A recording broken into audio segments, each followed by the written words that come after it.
Let's go. Wednesday afternoon. Knows what he's doing, Yeah. and I would think he'll only buy players worthy of Liverpool, which is an interesting point because, I think Guardiola said a few days ago that in January he said teams don't really ever sell their best players. They don't mind offloading one or two who are not the elite, who are not the best. So that's another point. But then Liverpool have got the resources; they can look to Europe perhaps. And buy someone they think will add to their squad. But they're going to have to be pretty good players. I mean, Harvey Elliott is a young lad. He's just come back from injury. And I remember seeing him going back 2 or 3 years. He often comes on as a sub for Liverpool. But he is the most tremendous footballer. I mean, he really is. He's only a young guy. I think even now, probably 21, 22. But he's brilliant. He's got that real sort of Liverpool going right through him like a stick of rock. And he's excellent. And of course, they've got Jones is another great player. They seem to have players coming through their academy, which obviously produces these great young players.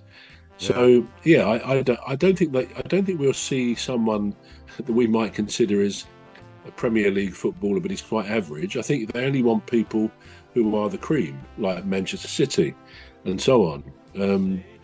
I'd be interesting to see if they do strengthen. But it's more likely to be in the summer, I would have thought, than now when they're doing pretty well. And if they buy 2 or 3 players and they get straight into the first team, that's not going to do much for the spirit of the camp on players who up to now are keeping the team at the top of the league. So they have to be very careful, don't they, on what they do in things like that. I mean, interestingly, Chelsea, they drew, didn't they? I think at Everton the other day, 0-0. And if they won, they would have gone top. They would have gone above Liverpool. So it can be pretty tight up there.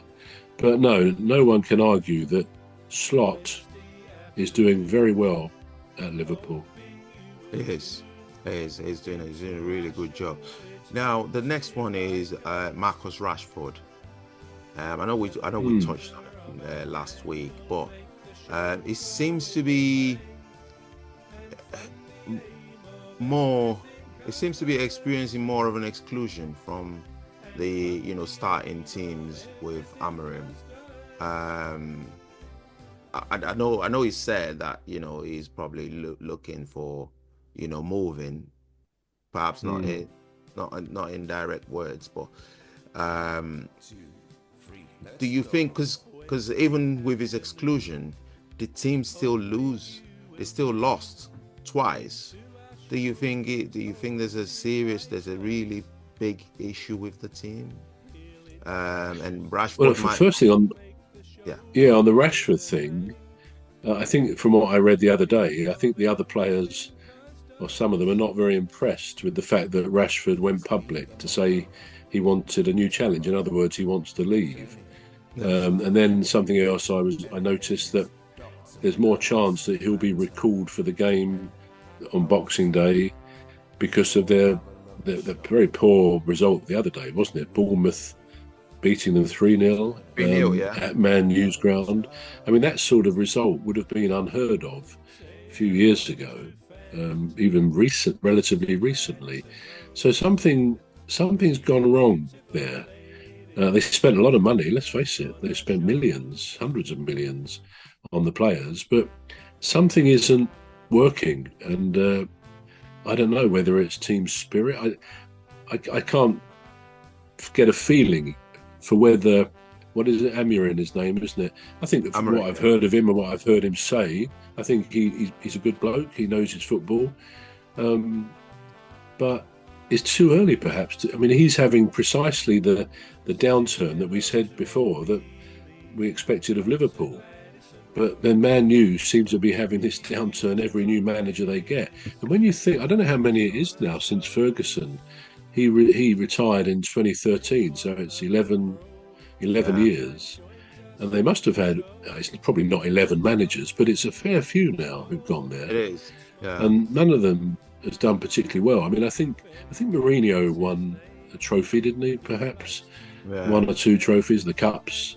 But I don't think anyone has done particularly well. Some have said, and I think Amorim has said it's the spectre of the ghost of Alex Ferguson, which A, he's always at the matches, and B, his achievements over 26 years, was it? Something like that.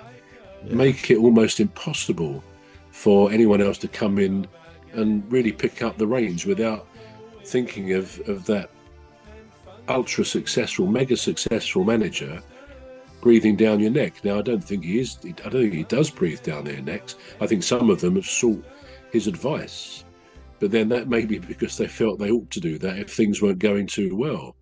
Yeah. But yeah, to follow a very, very successful manager who was there for so many years is the stuff of nightmares, really. If they're still there.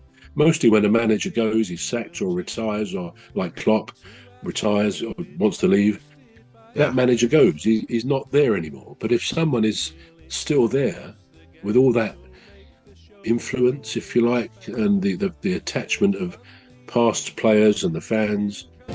Soft Emma and the ladies, Dr. Gladys and Phantom and Rose. We all have a lovely show every weekday, so join us for a lovely show. Say hello to Phantom.